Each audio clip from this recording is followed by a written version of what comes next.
सहानुभूति के अरे सहानुभूति के अरे सोझाहरूप्रति सहानुभूति देखाएर हुँदैन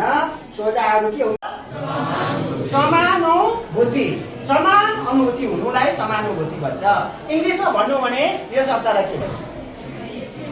इङ्ग्लिसमा एउटा सिम्प्याथी अर्को एम्प्याथी कुन चाहिँ एम्प्याथी हो यो चाहिँ के हो एम्प्याथी यो चाहिँ हो सिम्प्याथी भनेको तपाईँ हामीमा हुनुपर्ने गुण एउटा गुण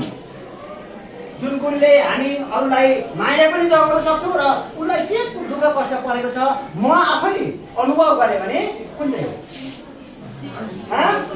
ए हो भाइ तपाईँको अस्ति एक्सिडेन्ट भएको थियो ए कसको अरे साथीको ए खुट्टा लाग्छ बोल्दैन भन्दै म रुन थालेँ भने कुन चाहिँ हजुर सहानुभूति हो कि समानुभूति हो म रुनै थाल्यो भने उसलाई परेको दुःख म आफैले फिल गरेँ होइन तर